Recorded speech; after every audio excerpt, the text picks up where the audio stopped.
আমি নাকি রান্নাবান্না কিছু পারি না, আমার ফ্যামিলির সবাই বলে। এর জন্য আজকে আমি চাউমিন করছি। কড়াটা বসিয়ে কড়ার মধ্যে প্রথমে একটু জল দিয়ে নিলাম। জলটা একটু বেশি পরিমাণেই দিলাম। তারপরে জলের মধ্যে একটু নুন দিয়ে দেবো একটুকুনি সাদা তেল।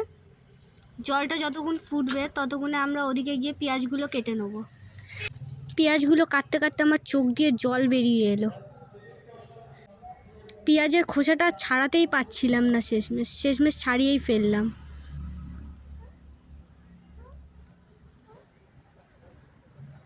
তারপরে পেঁয়াজটাকে কুচিয়ে নিলাম ঝিরিঝিরি করে।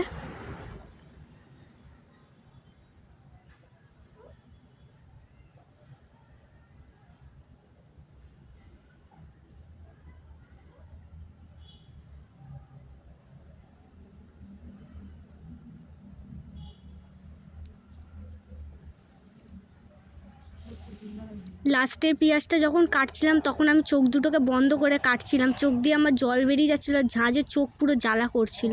তারপরে পেঁয়াজটা করে নিয়ে চাউমিনটা জলের মধ্যে দিয়ে দিলাম সেদ্ধ হওয়ার জন্য।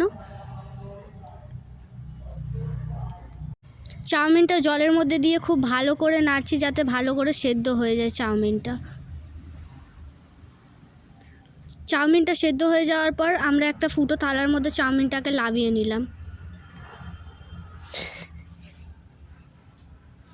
তারপরে দিয়ে দিলাম বেস্ট চয়েসের সাদা তেল।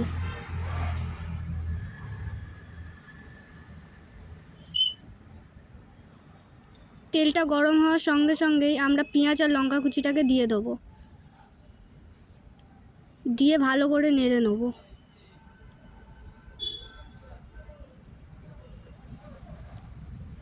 নাড়াটা ভালো করে হয়ে গেলে দিয়ে দেবো পরিমাণ মতো নুন, দিয়ে আর একটু ভালো করে নেড়ে নেব। তারপরেই দুটো ডিম ফাটিয়ে দিয়ে দেবো।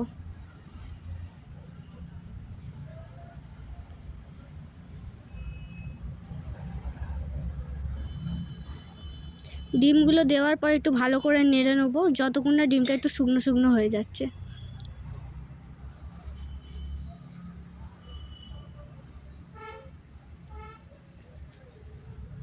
তারপর একটু ভালো করে নেড়ে চেড়ে নেব। নেড়ে নেওয়ার পর ডিমটা যখন পুরোপুরি হয়ে আসবে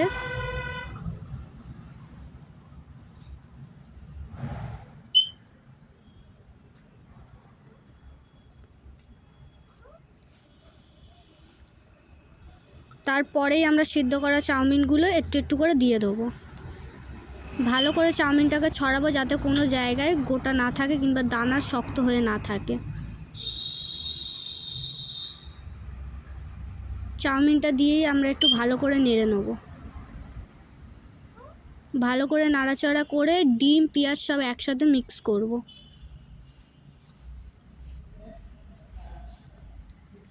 2 থেকে 3 মিনিট ভালো করে নাড়তে হবে।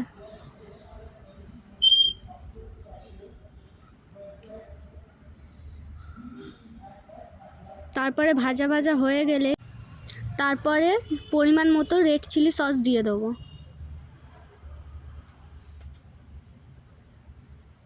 রেড চিলি সসটা দেওয়া হয়ে গেলে পরিমাণ মতো সয়া সসও দিয়ে দেবো। তারপর ভালো করে নেড়ে নেব।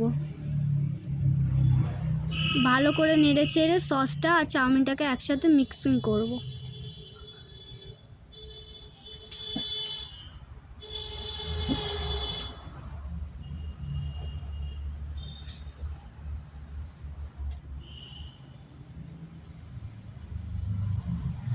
ভালো করে নেড়ে চেড়ে নিতে হবে যাতে কোনো দিকেও সাদা না থাকে।